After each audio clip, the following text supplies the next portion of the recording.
Today, we're breaking down the wild scene in LA, where Trump has just called in the National Guard and even Marines to respond to ICE protests. President Trump has deployed 2,000-plus National Guard troops, plus 700 Marines, to Los Angeles.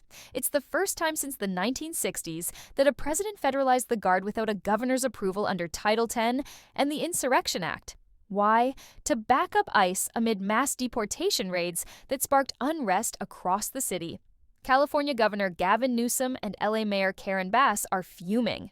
Newsom's suing Trump, calling the deployment illegal, immoral, and a stunt.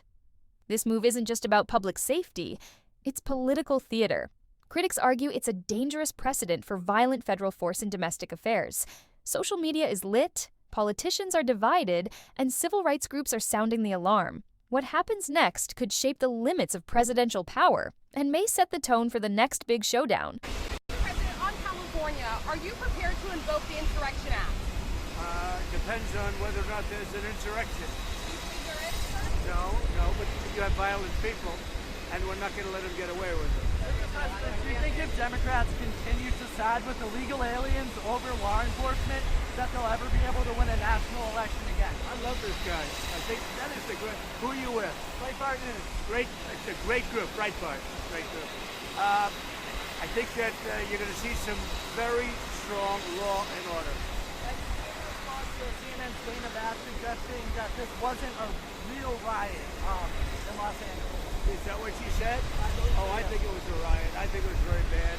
It was covered really as a riot by almost everybody.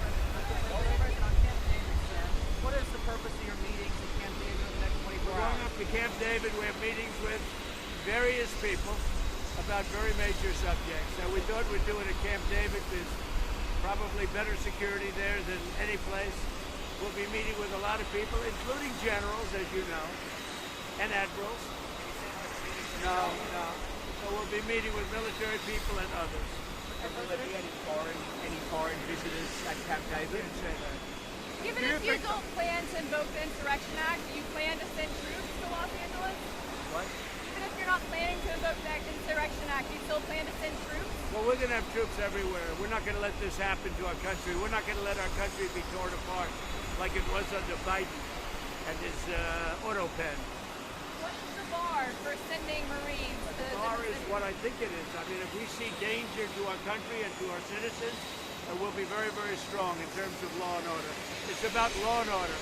Sending active duty Marines on the table, sir. Secretary Hexum. We're going to see what we need. We'll send whatever we need to make sure there's law and order. Do you foresee those protests spreading to other cities, Chicago, New York, for example, in the next few days? Yes, we're going to be watching it very closely. And when they spit at people, you know, they spit. That's their new thing. They spit and worse. You know what they throw at them, right?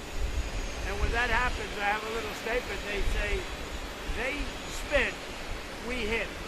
And I told them, nobody's going to spit on our police officers. Nobody's going to spit on our military, which they do as a common thing.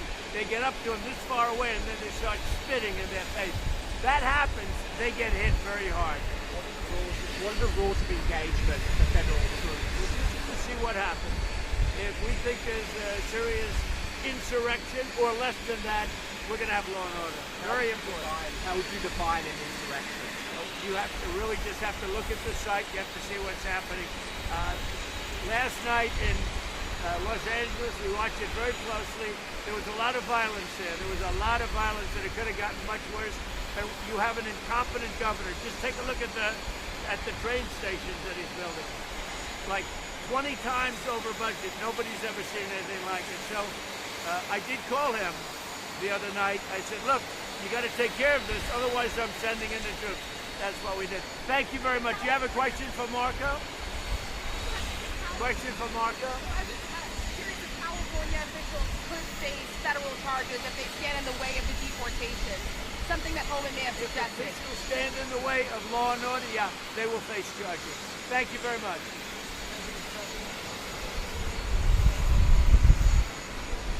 Right.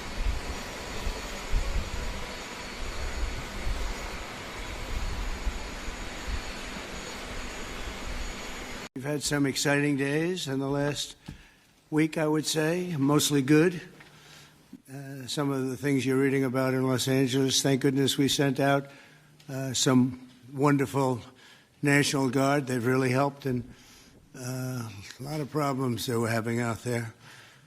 They were afraid to do anything, and we sent out the troops, and they've done a fantastic job. So I want to thank them very much. The battle lines are drawn, and it's more than an immigration story. It's about federal overreach, state power, and American democracy. We'll be watching this closely, and I'll keep y'all in the loop. Think Trump crossed a line with this move, or was it necessary law enforcement? Sound off below. Like if you're following this closely, and don't forget to subscribe and tap that bell for more no-filter updates on this drama.